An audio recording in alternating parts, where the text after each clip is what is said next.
Nancy Pelosi, she is kicking Trump's ass all over Washington. This is great fun to watch because Trump had 2 years to do any fucking thing he wanted.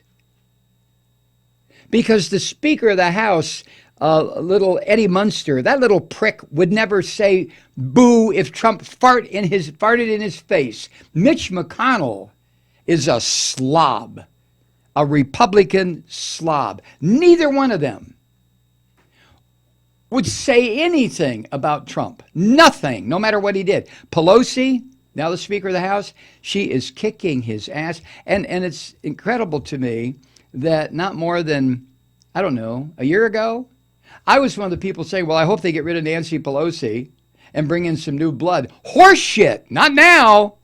What is needed now in the Democratic leadership in Washington is somebody like Pelosi who knows how to use the levers of power, who knows how to handle a manipulating piece of shit like Trump. And she knows. What's the latest thing she did? She sent him a letter and said, no State of the Union, not in my house. The house is my house, you fucker. You come here by my invitation.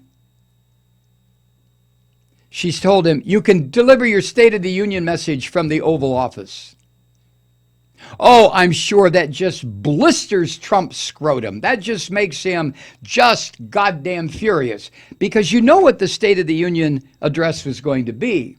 A nonstop tirade against Democrats. A fact-less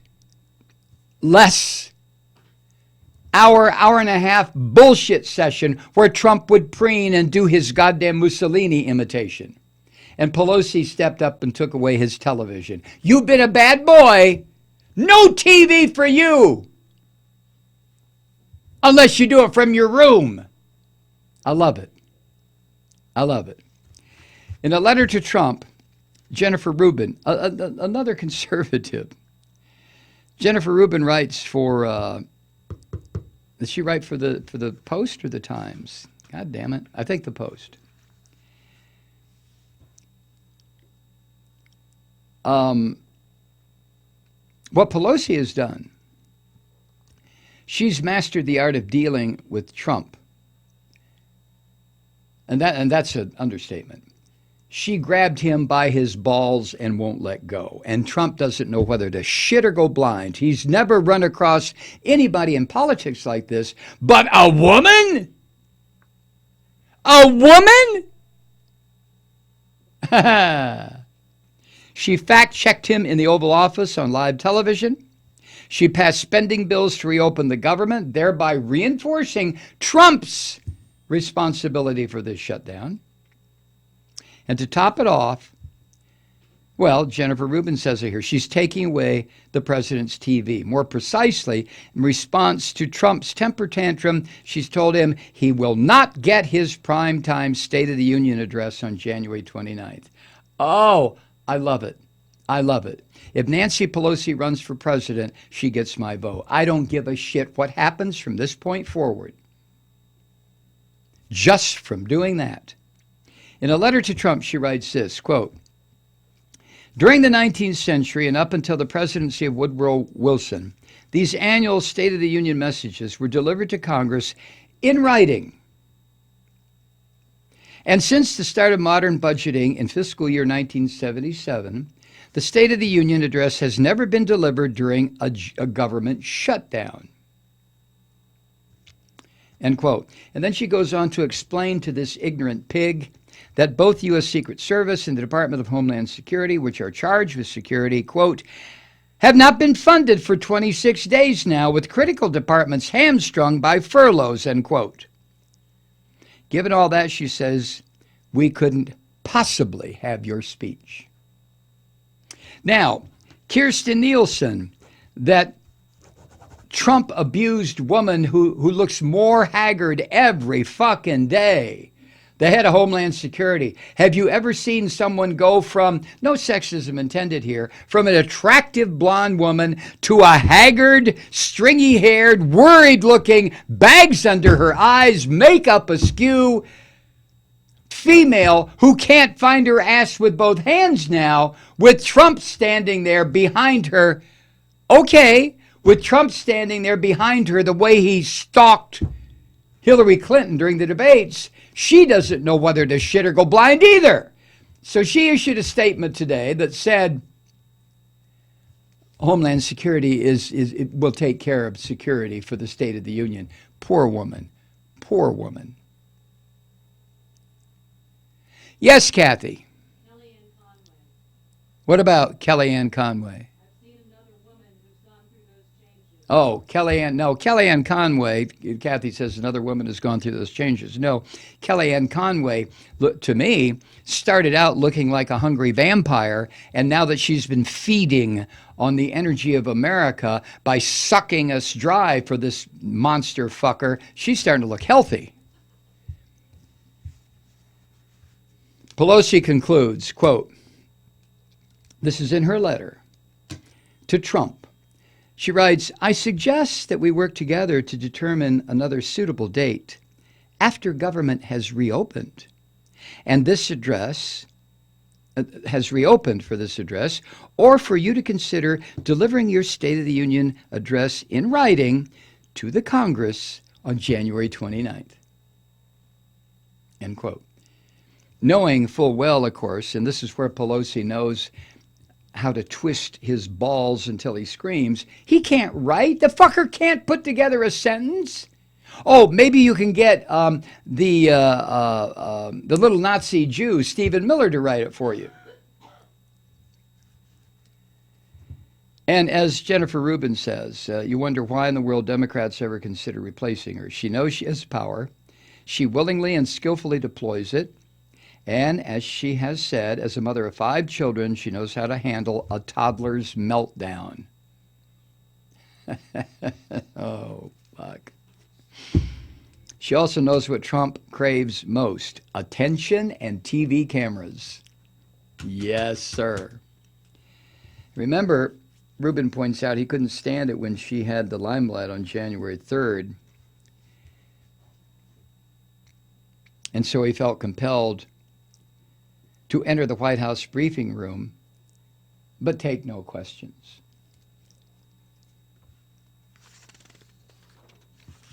Rubin goes on, ultimately Pelosi's power rests on the unity of her members in the Democratic base and Trump's dwindling power and popularity. According to the latest Pew Research Center poll, quote, the majority of Americans, nearly 60%, continue to oppose substantially expanding the border wall, while 40% favor the proposal.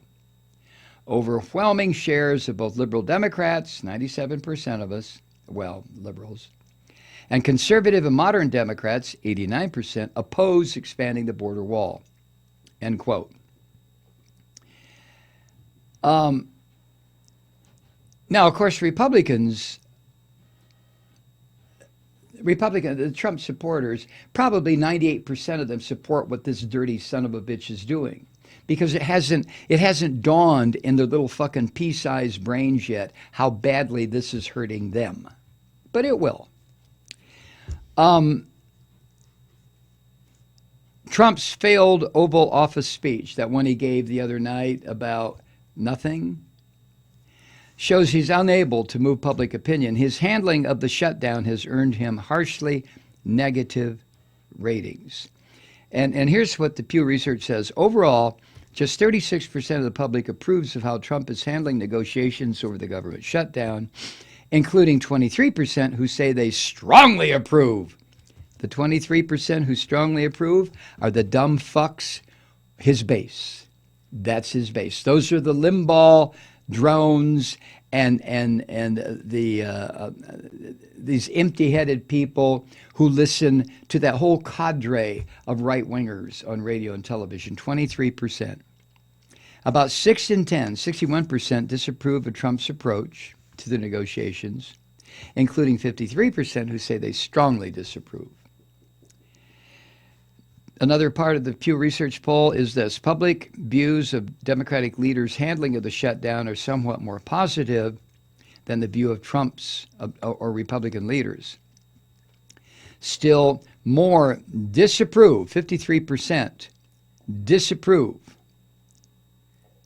43% approve. Now, let me get this right. Public 53% of people disapprove of the way Democrats are handling the shutdown. As if Democrats could fucking do anything. What can Democrats do? Pelosi has had her House pass 5 bills, 5, to open up the government, at least parts of it. And Mitch McConnell, that cretinous motherfucker, will not even allow them come to a vote on the Senate floor. Will not even allow them to come to a vote. That's your great respecter of the Constitution, Mitch McConnell. Fucking little prick.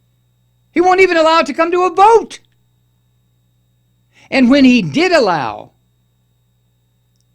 the Senate to vote on a resolution passed by the House to open the government, he did it by voice vote. And 100% of the Senate, all the Democrats, all the Republicans voted yes.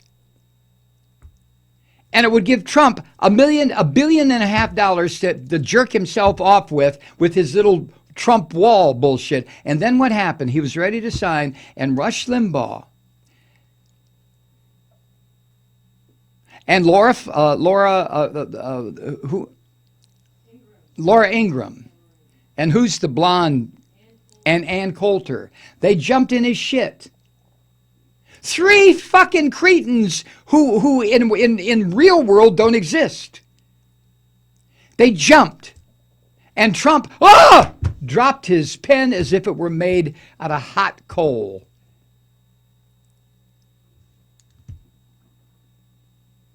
So McConnell has said now he will not allow anything to be voted on unless he gets an assurance from Trump that he'll sign it. You already had that once, you turtle-looking fucker, you. You had that. So now McConnell, this is not so much, well, let me say it's 50-50. Trump, McConnell, they are the ones now working in tandem, hand in hand, with the same goal, to fucking destroy the country. All McConnell has to do is act like a legislator, like a Senate leader, and allow these bills that are being passed in the House to come to a vote in the Senate. And this gruesome-looking little prick won't do it.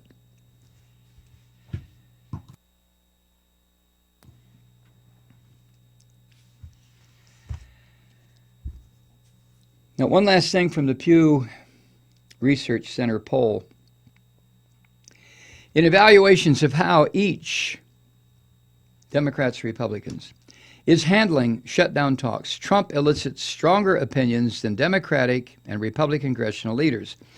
Overall, 75% of adults characterize their opinion of Trump's handling of the shutdown negotiations as either strongly disapproving, 53%, or strongly approving, 23%. There's that 23% again. By comparison, only about half of Americans offer strong evaluations of how congressional leadership in both parties are handling the negotiations.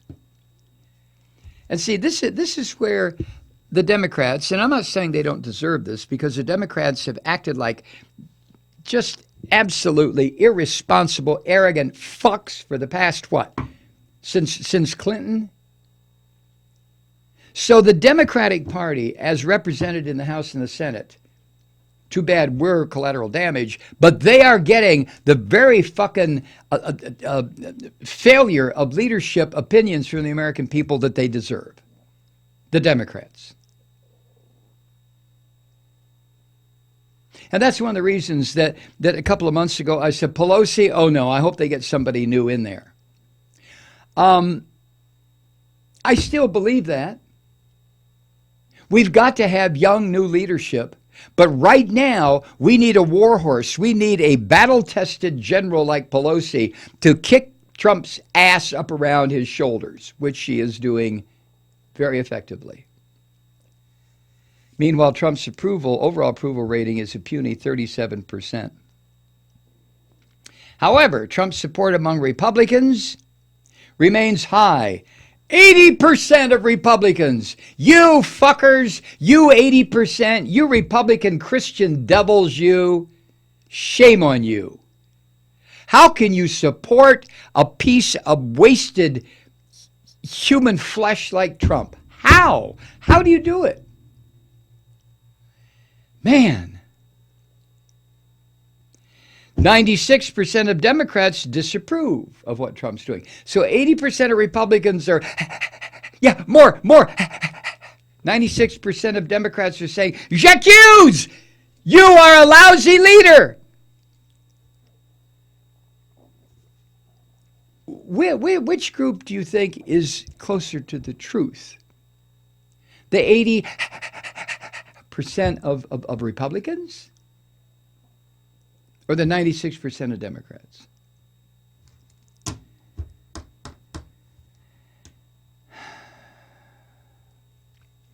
So,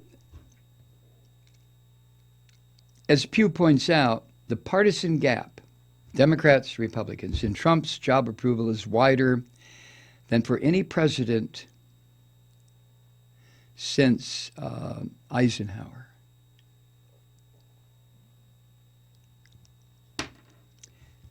In short, Jennifer Rubin concludes her piece here by saying, in short, Pelosi has the full support of her party and a sizable majority of the country behind her. Unlike Trump, many don't view the wall as a dire issue, but 58% do see the shutdown as a serious matter. We don't know how this will end, Rubin writes, but should the shutdown create a serious safety hazard or take a big chunk out of the economy, there's little doubt who's going to get the blame. And Pelosi knows it. And it's not going to be Democrats. I don't give a fuck how much vomit comes out of Rush Limbaugh's mouth. I don't care how much green bile comes out of Laura Ingram's mouth. No.